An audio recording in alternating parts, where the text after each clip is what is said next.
7 अक्टूबर से खूंखार क्रिमिनल 3 कस्बों के इस त्रिकोण में घूम रहा है। देवा से अमोना, अमोना से कमलापुर तक इसने कोहराम मचा रखा है, वो भी हमें चैलेंज देकर। इसने अब तक जो भी कहा है करके दिखाया है। 7 अगस्त को इसने पहली बार जो किया, किसी को अंदाजा नहीं था कि देवास का चलता फिरता बाजार इसकी दहशत से तितर बितर हो जाएगा।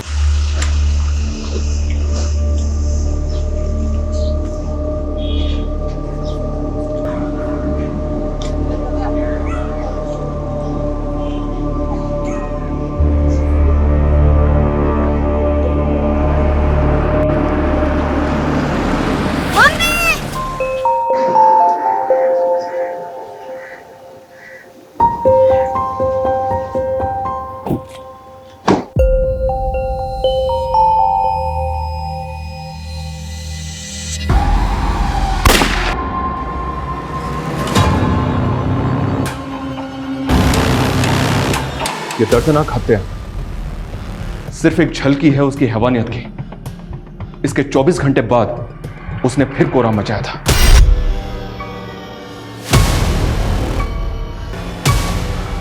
देवास की एक दिव्यांग महिला और अमोना की एक बीमार बुजुर्ग औरत, इन दोनों की हत्या के बाद उसने फिर एक और विक्टिम को टारगेट किया।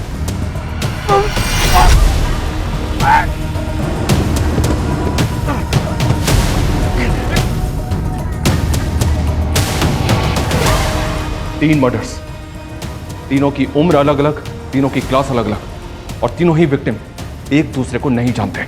सर ये कोई सीरियल किलर नहीं, ये कोई सीरियल किलर नहीं है। इस सब के पीछे इसका कोई ना कोई मोटिव जरूर है, और इसका सबसे बड़ा मोटिव है मुझे चैलेंज देना। ये हर हत्या के बाद मुझे मेरे पर्सनल नंबर पे कॉल करता है।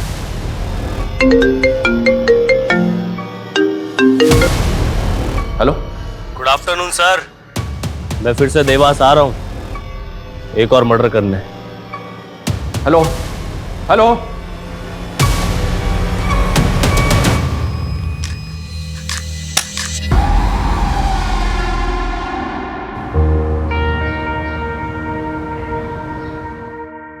हर गांव का दौरा किया है मैंने।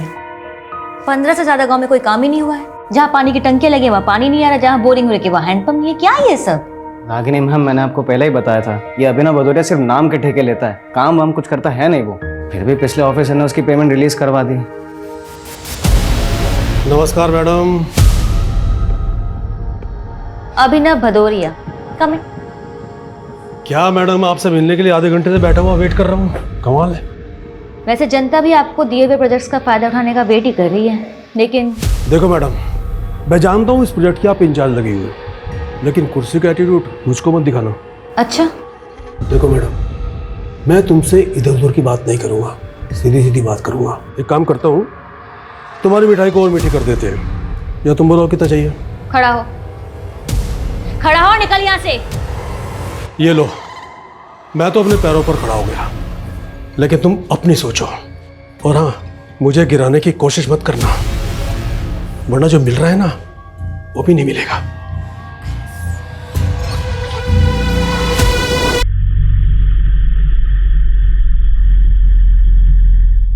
लीजिए भैया।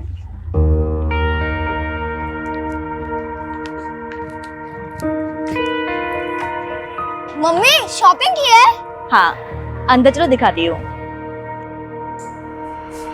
बहू, आज फिर से फालतू खर्चा कर रही? कमाती है तो इसका मतलब सब उड़ाती रहेगी? अरे माँ जी, सरकारी नौकरी है देवरानी की, अब ऊपर की कमाई ऐसे ही तो उड़ाएगी। बस करो भाभी, और कितने ताने मारोगी आप? खबरदार, जो बड़ी बहू को कुछ कहा तो, बहू को कुछ कहा तो। घर का सारा काम यही करती है, तू नहीं। तू क्या करती है? सुबह उठती है, सजती है, संवरती है और निकल जाती है घर से। घर के कामों से तो तुझे कुछ लेना देना नहीं है। माँ जी, मुझे अपना परिवार चलाना आता है, और भाभी मैं अपनी जॉब भी ना बहुत ईमानदारी से करती हूँ। आप लोगों के मशवरे की मुझे जरूरत नहीं है। रागिनी, ऐसे बदतमीजी से बात करोगी माँ से? चलो माफी मांगो। रागिनी, मैंने कहा माफी मांगो माँ से। मैं तो माफी मांग लूंगी, लेकिन थोड़ी नसीहत अपनी माँ और भाभी को भी दो कि मुझसे रोज ऐसे ना पेश आया करे। आई एम सॉरी।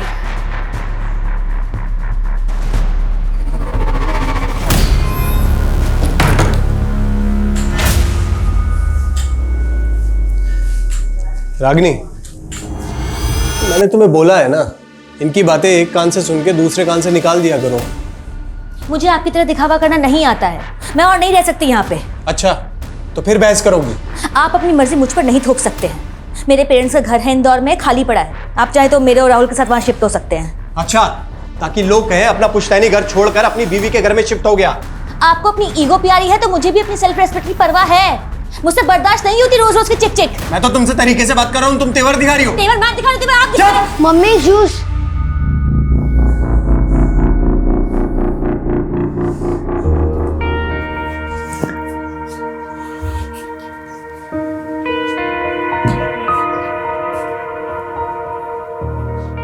आप ऑफिस से थक के आई और सब आपके पीछे पड़ गए। मम्मी एक काम करो, आप ना मुझे चाय बनाना सिखा दो, तो कल से मैं आपको जूस के बजाय चाय बना कर दूंगा। तुझे इन सब चीजों की चिंता करने की जरूरत नहीं है। तो अपनी पढ़ाई पे ध्यान दे। हाँ मम्मी, आपका ध्यान भी तो मुझे ही रखना है ना।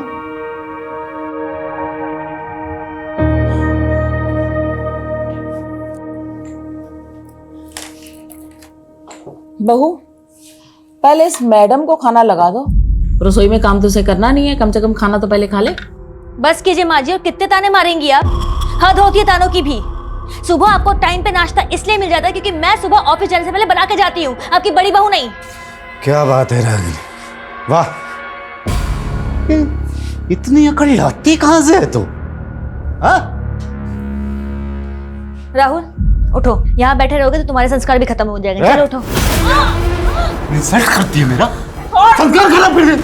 आज छोड़, नशे में शर्म लिया सब भूल गया क्या है? अपने भाई की बीवी का हाथ पकड़ेगा तू? और क्या गलत कह रही है वो? सही तो कह रही है कि तेरी इन हरकतों का मेरे पोते के ऊपर क्या असर पड़ेगा? यही तो हमने कमी रह गई माँ। मैंने और सुधा ने तुम्हें पोता नहीं दिया ना, और इसीलिए हमारे पूजनीय स्वर्गीय पिताजी ने भी सारा काम धंधा रंजीत को दे दिया है। मेरा छोटा भाई है। तुम राहुल को लेके अंदर जाओ, इनकी मती मारी गई। कोई नहीं जाएगा कहीं पे, आज सब इसके सामने फैसला होगा। अरे इसे भी तो पता चलना चाहिए कि तुमने इससे शादी पैसों के लिए की है। 4 पैसे कमा कर लाती है इसलिए बीवी बना कर रखा है, वरना तुझसे सब कमीना नीच इंसान इसे भी बेच खाए। क्या तुम अपनी औकात में रहो?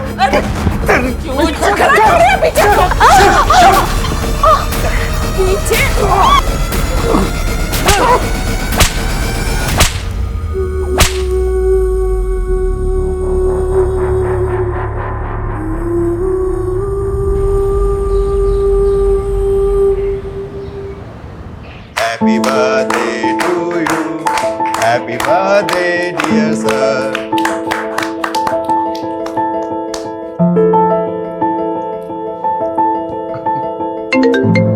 Excuse me.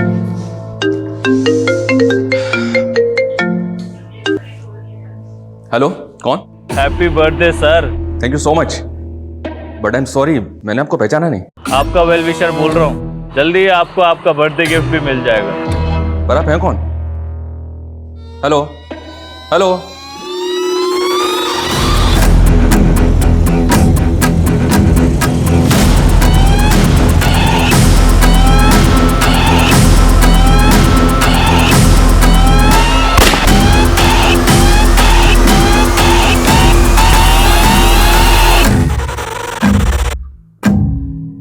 सर, अपने के साथ क्या प्लान है सर? अरे तुम लोग तो जानते हो अपनी जॉब में प्लान कहाँ कर पाते हैं हम लोग कुछ भी।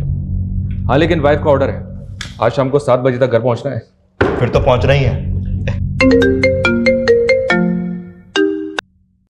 हेलो, कौन? सर बर्थडे गिफ्ट मिल गया आपको। कौन बोल रहा है? अरे सर, अभी तो 1 घंटे पहले बताया था आपको गिफ्ट देने वाला हूँ। लगता है आपको पता नहीं चला। क्या? देवास के टाउन मार्केट में मैंने एक मर्डर किया है। व्हाट? तू है कौन और क्या बकवास कर रहा है? Hello hello. खांसी भी काफी इरिटेटिंग होती है, अगले 24 घंटों में उसकी खांसी भी बंद कर दूंगा। दूसरा गिफ्ट होगा आपको। देख मेरी बात सुन। Hello hello. Sir, control room से फ़ोन था, देवास के टाउन एरिया में मर्डर हो गया है।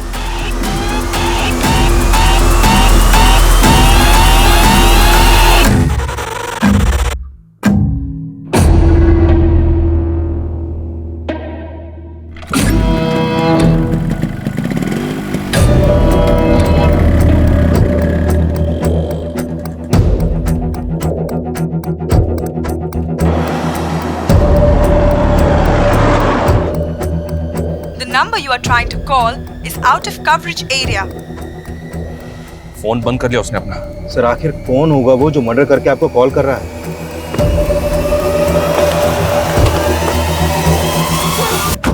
चलिए हटिए आसपास सर्च करो। नहीं सर, मुझे तो पता ही नहीं चला कहाँ से गोली चली। सर मैं और मेरा बेटा उसके पास जा रहे थे, एकदम से गोली चली और वो गिर गई। तो आप तीनों साथ में नहीं थे? नहीं सर, वो ऑफिस से आई थी, वो हमारा यहाँ पे वेट कर रही थी। हम सब साथ मिलके शॉपिंग पर जाने वाले थे। रागिनी काम क्या करती है? सर वो एक गवर्नमेंट सर्वेंट थी, DCOP ऑफिसर। सर यहाँ कई विटनेस का कहना है कि शूटर बाइक पे था और उसने हेलमेट पहना हुआ था। बाइक और हेलमेट रेड कलर का था और व्हाइट कलर की शर्ट पहनी हुई थी उसने। आसपास चेक करो कितने CCTV लगे, सबकी फुटेज निकलवाओ। Okay sir. सर इसने तो फेक नंबर प्लेट लगा रखी है बाइक पे, और जिस नंबर से इसने मुझे कॉल किया था वो नंबर भी फेक ID पे ऑब्टेन किया गया था। मेरे पर्सनल नंबर पे कॉल करके मुझे चैलेंज दे रहा था, बोल रहा था कि उसको पकड़ के दिखाओ। मतलब ये आपको पहले से जानता था? आपका पर्सनल नंबर इसके पास कैसे आया? I don't have any clue. लेकिन अजीब बात है, मेरा फ़ोन कॉल रिकॉर्डिंग मोड पे रहता है, मैंने इसकी रिकॉर्डिंग नहीं सुनी, लेकिन इसकी आवाज़ सुनने के बाद भी मुझे समझ में नहीं आ रहा कि होगा कौन।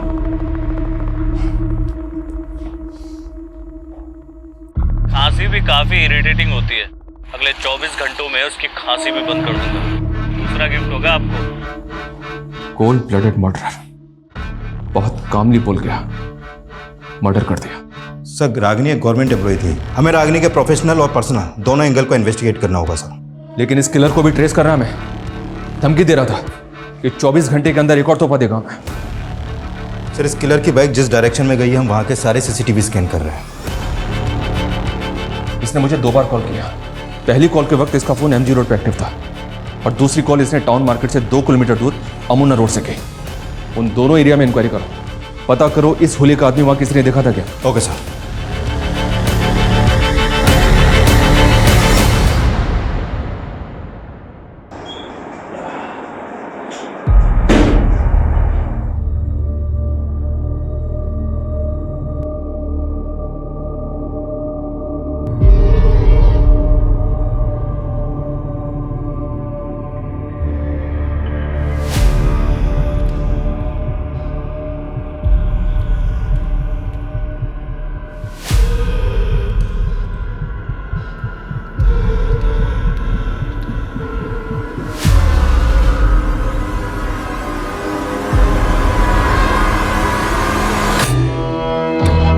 कौन था वो?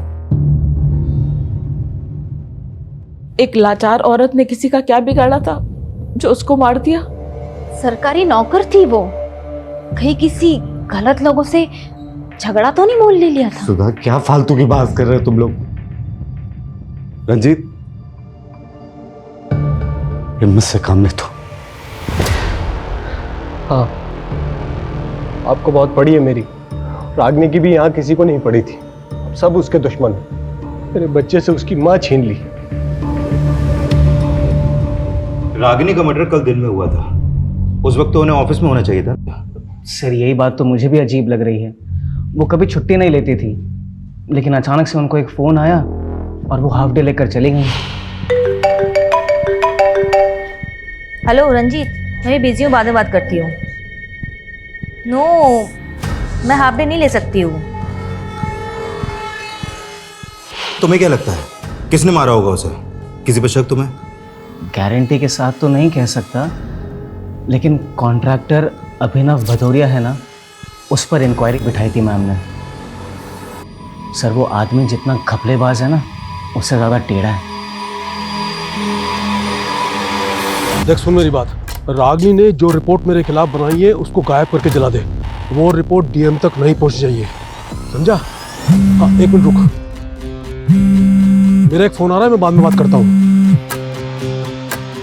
हेलो, अभिनव भदौरिया? हाँ बोल रहा हूँ। निशांत कौशल, देवास थाने आ जाओ, कुछ इंक्वायरी करनी है तुम्हारे साथ। कैसे इंक्वायरी? DOCP रागिनी सोनकर के मर्डर के सिलसिले में। इंस्पेक्टर मैं इस समय रजोड़ा में हूँ, देवास आते आते शाम हो जाएगी। कोई बात नहीं, शाम को 7 बजे तक आ जाओ, वेट कर रहा हूँ तुम्हारा। ओके।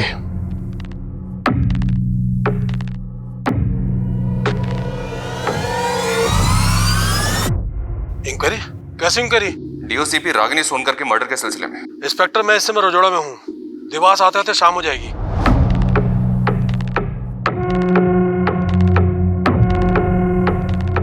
अरे सर, अभी तो 1 घंटे पहले बताया था। इंस्पेक्टर, मैं इस समय आपको गिफ्ट देने वाला हूँ। लगता है आपको पता नहीं चला। नहीं सर, अभी ना भदौरिया की आवाज़ उस कॉलर से मैच नहीं हो रही। हाँ, लेकिन इसका स्ट्रांग मोटिव है रागिनी को मरवाने का। और यह भी तो हो सकता है कि वो कॉलर इसी के इशारे पे काम कर रहा हो। उस कॉलर के बारे में कोई लीड? सर, देवास मार्केट के आगे के 2-3 सीसीटीवी में वो कैप्चर तो हुआ है, लेकिन फुटेज से कुछ खास पता नहीं चल पा रहा। और हम उन दोनों जगहों पर भी पूछताछ कर रहे हैं जहाँ से उसने आपको कॉल किया था, लेकिन वहाँ से भी अभी तक कोई क्लू नहीं मिला है सर। और सर, हमने अपना खबरी नेटवर्क की सर, रागिनी की प्रिलिमिनरी पोस्टमार्टम और ballistic report sir. 9mm pistol से फायर किया गया था सर। फैमिली को बॉडी दे दी।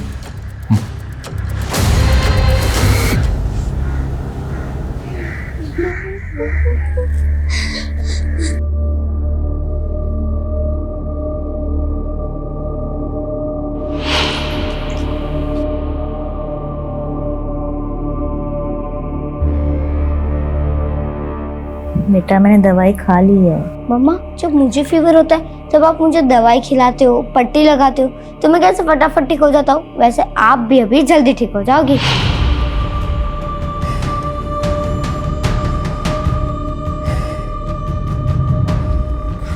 राहुल, पापा, वो मम्मी को फीवर है ना, तो ये वेट पट्टी रखने से मम्मी जग जाएंगी।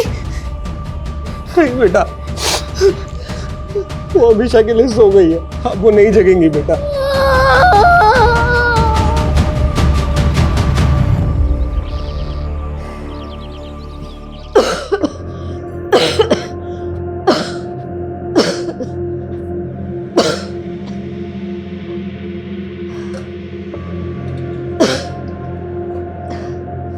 माँ जी, आपको टीबी है, आप क्यों चीजों को हाथ लगा देती हैं? हमें भी फैल गया तो? सुनिए अपनी बीवी की बात। तो अगर नहीं चाहती कि मैं घर के किसी चीज को हाथ लगाऊं, तो मेरे कमरे में पानी का मटका क्यों नहीं रख देती? अरे आपको तो हर बात बुरी लगेगी ना। आपको जो चाहिए आपको अंदर मिल जाएगा, बस आप अपने कमरे से बाहर मत निकलना।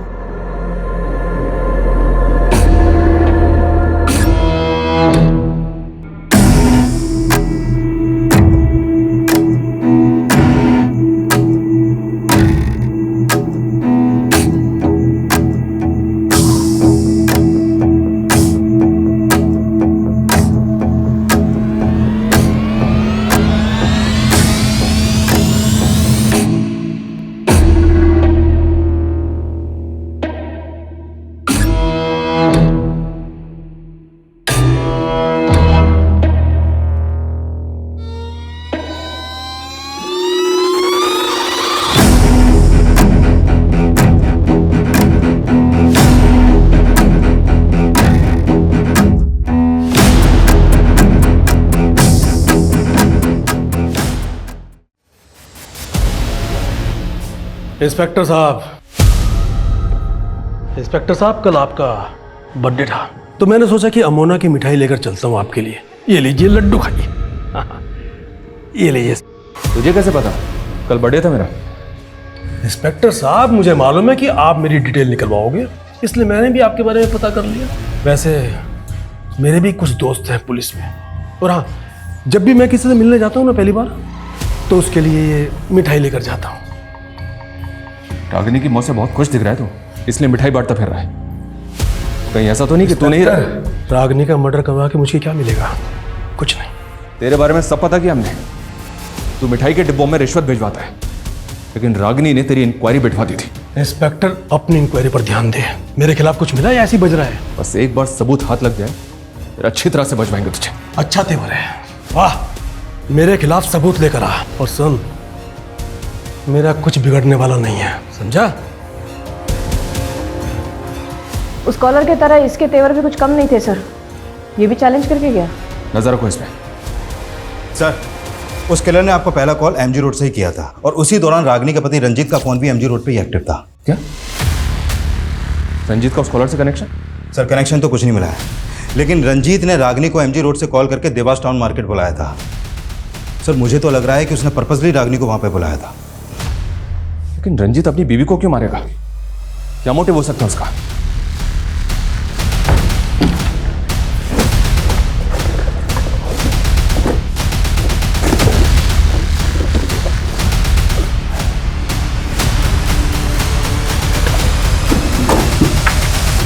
रागिनी, जब से तुम्हारे माँ बाप गुजरे हैं तब से तुम्हारा घर बंद ही तो पड़ा है। फालतू में किसी ने कब्जा वब्जा कर लिया तो पछताओगी। अरे अच्छा खासा बाहर मिला है, बेच बाच के खत्म करो ना। मैंने कितनी बार कहा है आपको कि मुझे वो घर नहीं बेचना है? मेरे पेरेंट्स की आखिरी निशानी है वो, और आप क्यों उस घर को बिकवाने पे तुले हुए हो? हाँ, जब देखो तब घर बेचना है, घर बेचना है, घर बेचना है। आज के बाद इस टॉपिक पे कोई बात नहीं होगी। पता नहीं क्या चल रहा है आपके मन में। जो मन में चल रहा था ना वो बता दिया। फालतू बोल के पारा मत चढ़ाओ मेरा। एक तो तुम जैसी लड़की से शादी की, जॉब करने दिया, ऊपर मेरे ही सर पे चढ़ोगी। माँ बिल्कुल ठीक बोलती है, तुम्हें ना जरूरत से ज्यादा छूट दे दी मैंने। क्या पुलिस स्टेशन? नहीं सर, रंजीत की आवाज भी मैच नहीं कर रही उस कॉलर की आवाज से। सर रंजीत आ गया। सर मैंने वहाँ रागिनी को हाफ डे लेकर मार्केट में मिलने के लिए बुलाया, तो आप कुछ भी बोलेंगे? सर वहाँ हम राहुल के बर्थडे पार्टी की शॉपिंग के लिए मिलने वाले थे। जिस दौरान तूने रागिनी को एमजी रोड से फोन किया था, उसी दौरान इस आदमी का फोन भी एमजी रोड पे एक्टिव था। इस आदमी का एमजी रोड पे तू मिला था इस आदमी से? नहीं सर, मैं क्यों मिलूंगा? मैं तो इसे जानता तक नहीं। देख रंजीत, तू जितना ज्यादा हमें घुमाएगा ना, उतनी ज्यादा तकलीफ होगी तुझे बाद में। सर आपको क्या लगता है मेरी बीवी को मैंने ही मरवाया है? तो कौन होगा ये आदमी जो बाइक पे बैठा हुआ है? क्या एमजी रोड पे तुमने किसी ऐसे आदमी को देखा था जो इस बाइक पे बैठा हुआ था? या ऐसे किसी आदमी को जानते हो जिसके पास ये बाइक है? इस बाइक से, इस आदमी की कद काठी से कुछ भी याद आ रहा है तुम्हें तो बताओ। मैं सर मैं नहीं जानता इस आदमी को सर।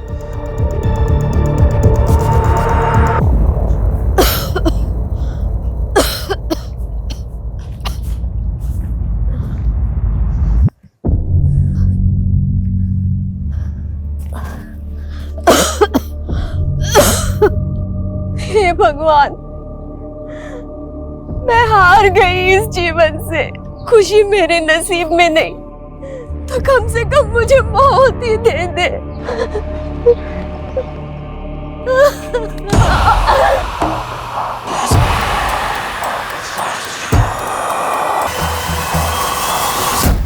भले ही रंजीत की आवाज उस कॉलर से नहीं मिलती, लेकिन इत्तेफाक नहीं हो सकता कि जिस एरिया से उस कॉलर ने मुझे पहला कॉल किया था, उसी एरिया में रंजीत भी था। ये रंजीत घुमा रहा है मैं। सर अगर रंजीत के मोटिव पे जाए तो उसकी पत्नी रागिनी एक रिच फैमिली से बिलोंग करती थी। माँ बाप की इकलौती बेटी थी और उनके जाने के बाद इंदौर का घर रागिनी का होने वाला था, जो अब रागिनी के बाद रंजीत का हो जाएगा। हाँ लेकिन हेलो, कौन? आपका एक और गिफ्ट तैयार है सर। अमोना के सिमर गांव में जो इच्छापूर्ति पेड़ है ना, वहाँ एक और मर्डर कर दिया मैंने। देख तू जो भी है, तू बचेगा नहीं मुझसे। अरे चिल्लाओ मत सर। एक तो आप सिर्फ चिल्ला सकते हो, मुझे पकड़ नहीं सकते। तरस आता है मुझे आपकी लाचारी पे। तेरे तो मैं काम डाउन सर। अगला मर्डर भी प्लान कर लिया है मैंने, लेकिन आप ना दिमाग पे ज्यादा जोर मत दो। क्या है कि उससे बीपी हाई हो जाता है, और हाई बीपी से आंखें भी खराब हो सकती हैं, और मैं नहीं चाहता मेरी वजह से आपकी आंखों में चश्मा लगे। इसलिए चुपचाप अमोना जाइए और अपना तोहफा कबूल कीजिए। बाय। हेलो हेलो, अमोना जाना है मैं। उसने कहा कि अमोना के सिमोर गांव में उसने एक और मर्डर किया है। क्या? उसने अगला मर्डर भी प्लान कर लिया, ये भी बोला उसने। पता नहीं और कौन कौन है जिसको वो टारगेट करने वाला है। ऐसे number 5, my favourite food. I am very foodie. I love to eat. My mother cooks very dishes for me, but my favourite is chole bhature. अरे छोले भटूरे तो हिंदी में होता है, अंग्रेजी में हिंदी क्यों घुसा रही है? माँ, छोले भटूरे को अंग्रेजी में भी छोले भटूरे ही बोलते हैं। अच्छा।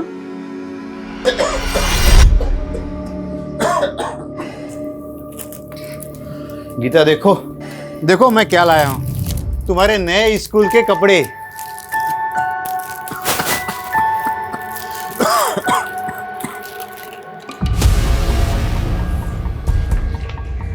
उसने पहला मर्डर किया एक बिजी मार्केट में, और दूसरा मर्डर किया इस सुनसान जगह पे। यस सर, पहले विक्टिम को शूट किया गया और इसका गला चाकू से स्लिट किया गया। दोनों का कातिल एक है, तो पॉसिबल है कि रागिनी और मंजू ये दोनों एक दूसरे को जानते हो। नहीं सर, हम किसी रागिनी को नहीं जानते और माँ ने भी कभी किसी रागिनी का जिक्र नहीं किया। इस आदमी को गौर से देखिए, हमें शक है कि इसी ने आपकी मदर को मारा है। इसका चेहरा तो नहीं दिख रहा है, लेकिन क्या आप किसी ऐसे आदमी को जानते हैं जो ऐसी बाइक चलाता हो, जो इसी कद का ठिका हो? नहीं सर, कुछ समझ नहीं आ रहा है इसमें। किसी पे शक, कोई दुश्मनी वगैरह कुछ भी? सर माँ की किसी से क्यों ही दुश्मनी होगी, वो तो एक बीमार औरत थी। इसीलिए हम उन्हें कहीं जाने भी नहीं देते थे। बस कभी कभी अपना मन बहलाने के लिए और माथा टेकने के लिए वो यहाँ आ जाती थी। ये अचानक क्या हो गया मोहन भाई साहब को? डॉक्टर बोल रहे हैं सीमेंट फैक्ट्री में काम करने की वजह से उन्हें बहुत बड़ी बीमारी हो गई। इलाज के लिए 5 लाख रुपए मांग रहे हैं अस्पताल वाले। तो सीमेंट के फैक्ट्री के मालिक से बोलो कि वो कोई मदद करे। बोला था, उसने तो 30,000 रुपए हाथ में पकड़ा दिए और अब तो कुछ सुनने को तैयार ही नहीं है। अब तुम ही मदद करो ना मेरी। अभी मेरी कहाँ औकात है लाखों तक। अब मैं यहाँ वहां से जुगाड़ करके 20-25 हजार की मदद कर सकता हूँ। सर, अब इस बार उसने वो कॉल अमोना के समूर गांव से ही किया था। देवास से अमोना तकरीबन 7 किलोमीटर ही दूर है, मतलब वो आसपास के ही किसी एरिया का होगा। हो सकता है, और हो सकता है कि इस बार भी वो फेक नंबर प्लेट वाली बाइक या फिर कोई दूसरा व्हीकल आया। सर, हम अमोना से देवास के बीच में जितने भी सिग्नल्स हैं वहाँ के सारे सीसीटीवी चेक कर रहे हैं। हाँ, लेकिन हमें ये कैसे समझ में आएगा कि उस किलर का अगला टारगेट कौन होगा, कौन से एरिया का होगा? उसने दोनों दफा औरतों को ही टारगेट किया है, एक तरफ रागिनी और दूसरी तरफ टीबी की पेशेंट वो बुजुर्ग औरत। वो ऐसे ही लोगों को क्यों मार रहा है, क्या मोटिव है उसका? और सर, इधर मंजू और रागिनी का भी कोई कनेक्शन नहीं मिला अभी तक। रागिनी के फैमिली ने भी मंजू को आइडेंटिफाई नहीं किया। सर, कहीं ये कोई सीरियल किलर? नहीं विकास, ये सीरियल किलर तो बिल्कुल भी नहीं है। ये फोन करके मुझे चैलेंज दे रहा है, कोई तो मोटिव है इसका। सर, अभिनव भदौरिया का मंजू से कोई कनेक्शन नहीं निकला सर। ये कॉल डेटा रिकॉर्ड से किया, अभिनव की है। एक नंबर बार बार रिफ्लेक्ट कर रहा है सर। रागिनी के जेठ अर्जुन का नंबर है। काफी सारी बातें होती हैं इनके बीच।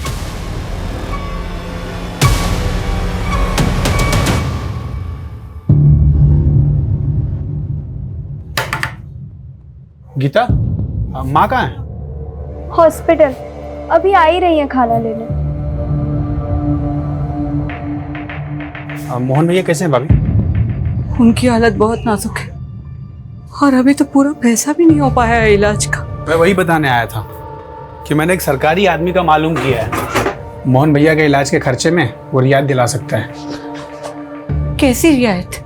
सरकार की स्कीम है कि सीमेंट फैक्ट्री में काम करने वाले मजदूरों का इलाज फ्री में होता है, और आपने जो पैसा जमा किया वो भी शायद वापस हो सकता है। ऐसा हो सकता है?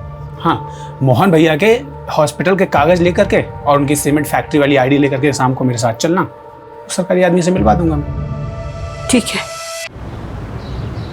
मैंने कहा ना, मेरा रागिनी के मर्डर से कोई लेना देना नहीं है। रागिनी के जेठ से क्या लेना देना है? मैंने कहा ना, कोई लेना देना नहीं है। अब बस, अब अगर और ज्यादा कर दिखाई ना तब। हाँ, मैंने रागिनी के जेठ को पैसे दिए थे। अनुभव भदौरिया ने मुझे लालच दी कि अगर वो रागिनी से उसका काम करवा दूंगा मैं, तो उसके बदले में मुझे ढेर सारे पैसे देगा। ऑटो ऑटो, एक गणेश नगर पे जा। रागिनी, भैया आप यहाँ? देखो, मैं जो बात करने वाला हूँ वो हम घर में नहीं कर सकते थे। कैसी बात है? अभिनव भदौरिया मोटा पैसा दे रहा है, उसके काम में अड़चन मत डालो। आप होते कौन है मुझसे ये बात करने वाले? हाँ, अगर आप मेरे जेठ ना होते ना तो आपको अंदर करवा देती मैं। फिर रागिनी नहीं मानी तो तूने और अभिनव ने मिलकर उसको? नहीं सर, ऐसा कुछ भी नहीं है, मैं सही कह रहा हूँ, मैंने उसे नहीं मारा। बहुत गंदी चाल खेल रहे हो तुम रंजीत।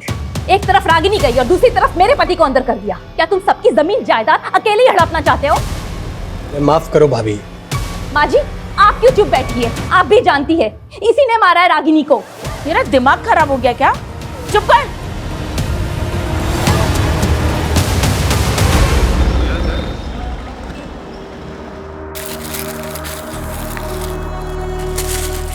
भाभी, मैंने साहब को सब कुछ बता दिया है, आप जाकर मिल लो। चल। गीता, तुम यहीं रुको, बैठो। तो यहीं रुक, मैं अभी आई।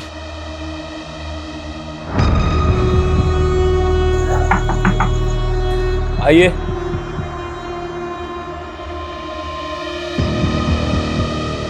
साहब, कि मेरे पति के इलाज के पेपर और सीमेंट फैक्ट्री का आईडी कार्ड है कि ठीक है। हाँ ठीक है हो जाएगा। अंकल माँ को कितनी देर लगेगी? आप बैठो बेटा, आ जाएगी माँ भी, बस थोड़ी देर में, बैठो।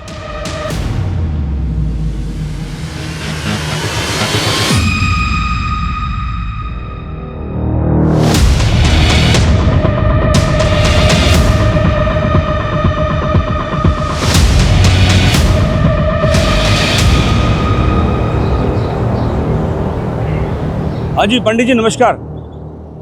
पंडित जी अपने बेटे विक्रम की बरसी पर पूजा रखवाना चाहता हूँ, आपसे आके मिल सकता हूँ? जी जी नमस्कार।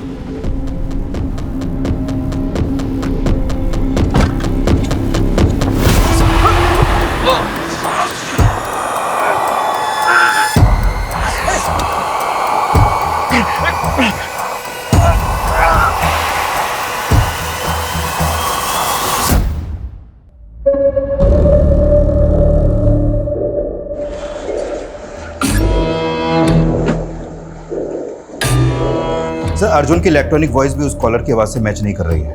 अभिनव, अर्जुन और रंजीत ये तीनों सस्पेक्ट हैं और इन तीनों का उस कॉलर से कोई कनेक्शन नहीं मिल पा रहा है। मंजू जी का भी कोई खास कनेक्शन नहीं मिल रहा सर। उनके पड़ोसियों ने बताया कि बेटे और बहू का मंजू जी की तरफ कोई खास बर्ताव नहीं था सर। वो अक्सर बीमार रहती थी और ये लोग उसकी बीमारी से परेशान थे। हाँ, लेकिन ऐसा भी तो नहीं लग रहा है कि कुछ सुपारी किलर होगा। इसका कोई ना कोई मकसद जरूर है।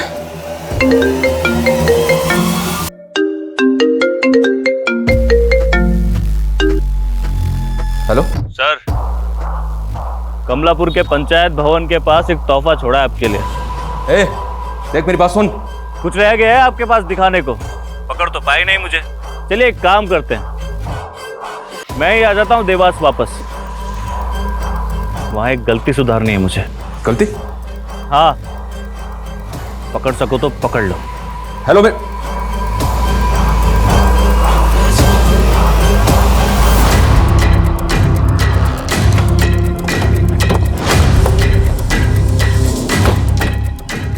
आसपास सर्च करो। सर यहाँ पे मर्डर हुआ है, लग नहीं रहा मुझे।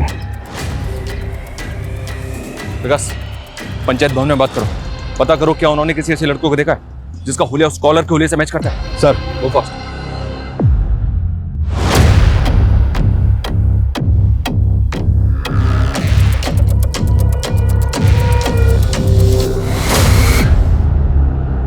सर लाश यहाँ पड़ी है।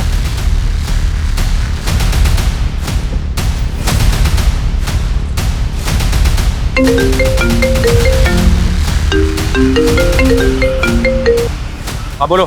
सर इस बार उसका फोन देवास के एसएम रोड पर एक्टिव था सर। वो बोल रहा था कि देवास वापस आ रहे हैं, जबकि ऑलरेडी देवास में था। और एक बात सर, ये रंजीत भी गायब है सर। इसका फोन भी बंद आ रहा है। मुझे शुरू से ही लग रहा है उस कॉलर का रंजीत से कोई कनेक्शन है। इस रंजीत के बारे में सब कुछ पता करो। Okay sir. सर विक्टिम का नाम कन्हैया सिंह है, कमलापुर का सरपंच था ये।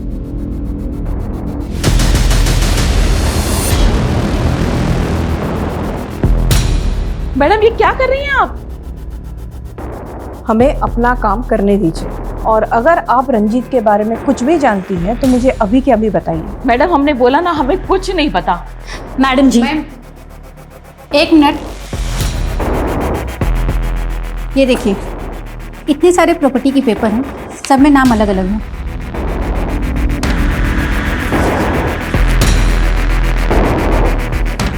ये रंजीत ज्वेलर है ना? जी। तो इतने सारे लोगों के प्रॉपर्टी के पेपर्स इसके कमरे में क्या कर रहे हैं? मैडम हमारा ये पुश्तैनी काम है। लोगों के गहने और उनकी प्रॉपर्टी गिरवी रख के हम उन्हें ब्याज में पैसा देते हैं। ये रागिनी के पेरेंट्स के प्रॉपर्टी के पेपर्स, रंजीत के पास ये भी गिरवी पड़े थे? नहीं, ऐसा कुछ नहीं है। सब झूठ बोल रही है माँ जी रंजीत के बारे में। उसी ने मरवाया है रागिनी को और मेरे पति को फंसा दिया।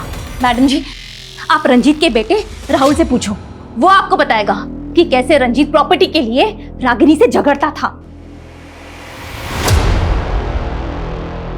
सर कन्हैया की फैमिली में तो कोई नहीं है, और बाकी पांचों को भी कोई आइडिया नहीं है कि कन्हैया मंजू और रागिनी को जानता था कि नहीं। हेलो कौन? सर मैंने देवास के एसएम रोड में अपना काम खत्म कर लिया है। आप आए नहीं पकड़ने। रागिनी, मंजू, कन्हैया, इनको क्यों मारा तूने? ये सब के सब एक ही माला से बंधे हुए हैं और इस माला का आखिरी फूल भी जल्दी मुरझा जाएगा। हेलो हेलो सर, देवास के एसएम रोड पर रंजीत की लाश मिली है। रागिनी की तरह रंजीत को भी शूट कर दिया। सर, अगर किलर को रंजीत को भी मारना था तो वो उसे रागिनी के साथ भी मार सकता था। तो कुछ समझ में नहीं आ रहा कि वो कौन सा गेम खेल रहा है। उसने बोला था दोबारा देवास आ रहा है गलती सुधारने, और रंजीत का मर्डर। इसका क्या मतलब कि वो पहले ही रंजीत को मारना चाहता था लेकिन गलती से गोली रागिनी को लग गई? इसने हर हत्या के बाद मुझे कॉल करके कुछ ना कुछ ऐसा बोला है जो इसके अगले टारगेट से कनेक्टेड था। एक मिनट,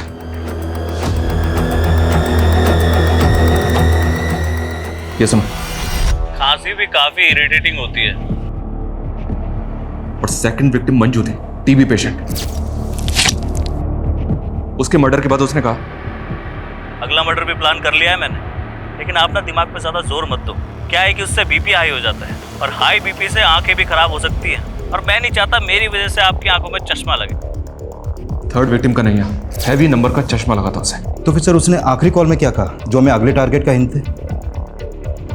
ये सब के सब एक ही माला से बंधे हुए हैं और इस माला का आखिरी फूल भी जल्दी मुरझा जाएगा। माला और फूल। माला और फूल? यस, माला और फूल। लेकिन सर इससे कैसे पता चलेगा कि वो किसको मारने वाला है?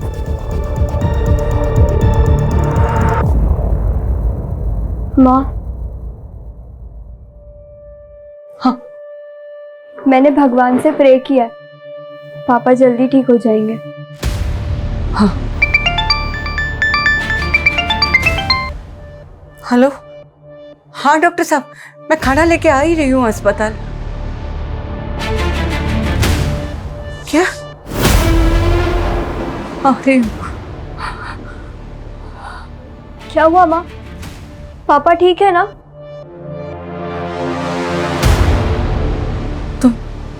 तुम ही रहो, मैं रिक्शा लेकर आती हूँ।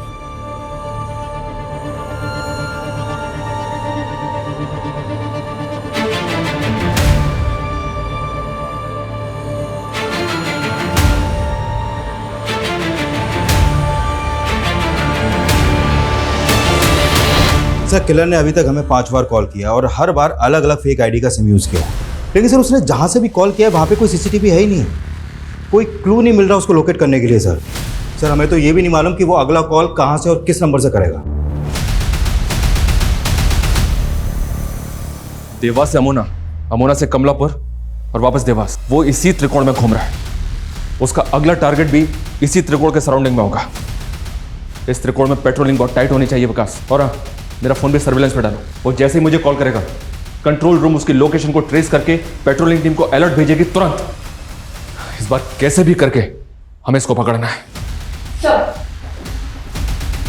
मैं रंजीत का बैकग्राउंड चेक कर रही थी सर, तब मुझे एक कनेक्शन मिला मंजू के वाया। कैसा कनेक्शन? सर, रंजीत के घर में बहुत सारे प्रॉपर्टी के पेपर्स थे, जिसमें से ये प्रॉपर्टी का पेपर है मोहन कुमार के नाम का। मोहन कुमार ने अपना घर गिरवी रखा था रंजीत के पास सर। उसके बाद उसने धोखे से इस पर हड़प दिया। सर, ये फोटो आइडेंटिफाई की है मंजू के बेटे के थ्रू, मोहन कुमार। सर, मोहन माँ का दूर का रिश्तेदार था और उसने माँ को मुसीबत के समय 2 लाख रुपए भी उधार दिए थे। लेकिन जब मोहन बीमार पड़ा तो माँ उसकी पत्नी पूनम की मदद नहीं कर पाई थी। पूनम, मैं बहुत शर्मिंदा हूँ। अभी मेरे पास सिर्फ 10,000 रुपये ही है, इससे ज़्यादा मैं कुछ नहीं कर सकती। फिर मालूम चला कि मोहन की डेथ हो गई है और उनका घर जो साहूकार के पास गिरवी था वो साहूकार ने हड़प लिया और उसकी पत्नी और उसकी बेटी को घर से निकाल दिया। दोनों बेघर हो गए थे सर। तो मोहन की बीवी और बेटी आजकल कहाँ है? सर, सुनने में आया था कि पूनम ने अपनी बेटी को किसी अनाथ आश्रम में डाल दिया था और उसके बाद वो वहाँ से कहीं चली गई थी। पता नहीं कहाँ होगी बेचारी।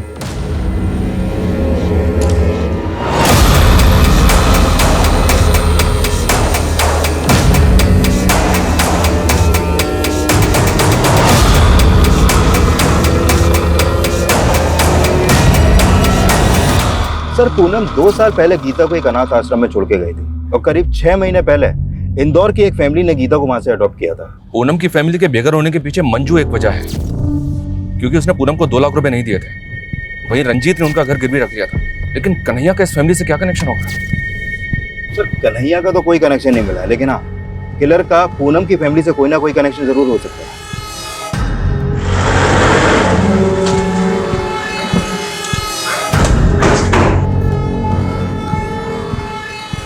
क्या हो गया बेटा? हाँ, कहीं घूमने जाना है तो मैं देखता हूं। जी कहिए। आपसे कुछ बात करनी है।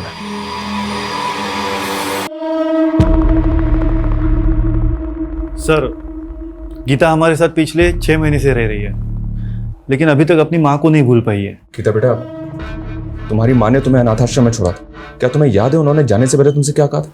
कहाँ गई थी वो? सर, जब से वो आदमी यहाँ आके गया है ना, तब से ही कुछ ज्यादा ही सदमे में रहने लग गई है। कौन आदमी? गीता, क्यों मैं कौन हो तुम? क्या एक मिनट। क्या 1 मिनट? अरे, किसी के घर में घुस क्या? गीता, अरे बेटा तो ठीक है ना? कब से ढूंढा था मैं तुझे। चल चल। अरे ऐसे कैसे लेके जा सकते हो किसी को किसी के घर से? गीता उससे डर रही थी सर, इसीलिए हमने उसे घर से बाहर निकाल दिया। फिर बाद में गीता ने कहा कि वो उसका मामा लगता था। कौन मामा है? ये कहाँ रहता तुम्हारा मामा? मालूम नहीं, मामा गंदा है।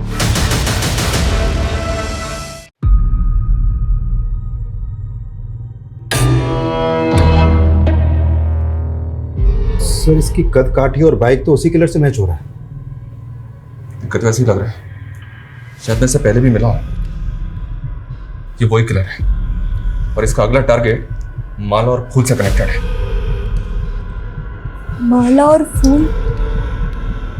गीता बेटा, क्या तुम किसी ऐसे आदमी को जानती हो जो माला और फूल से कनेक्टेड है? माला वाले अंकल मेरे पापा के दोस्त हैं। कौन माला वाले अंकल?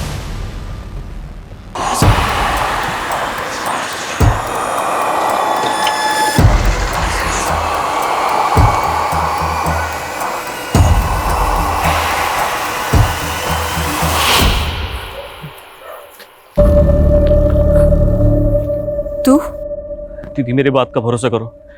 जेल से निकलते वक्त मैंने कसम खाई थी आज के बाद कोई गलत काम नहीं करूंगा। तूने हमेशा हमें बदनामी ही दी है। तेरी वजह से बाबा का सर झुक गया, उन्होंने आत्महत्या कर ली और मैंने उसी समय से सोच लिया था कि तुझसे अभी कोई रिश्ता नहीं रखना मुझे।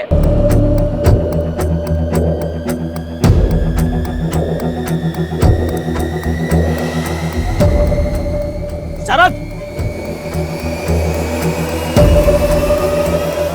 पुष्कर, रुक जा।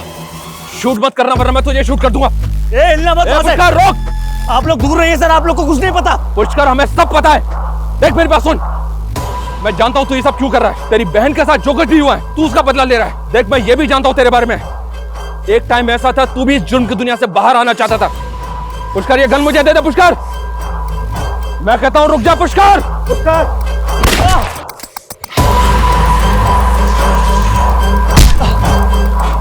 लेकर जाओ इसे।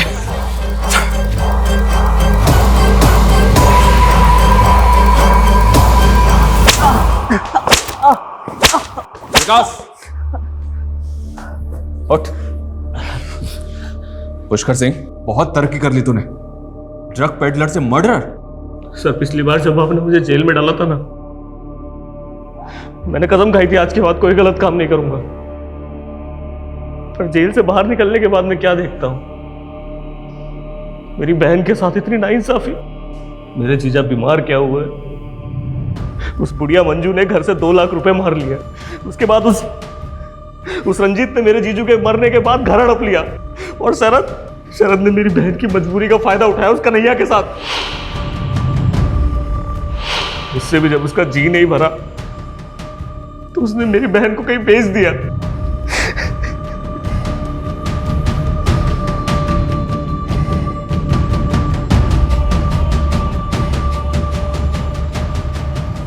मुझे बेहद अफसोस है इस बात का कि जो लड़का रिहा होकर यह सोच रहा था कि वो दोबारा क्राइम नहीं करेगा, अब उसी के खिलाफ मुझे एक लंबी चौड़ी चार्जशीट तैयार करनी पड़े।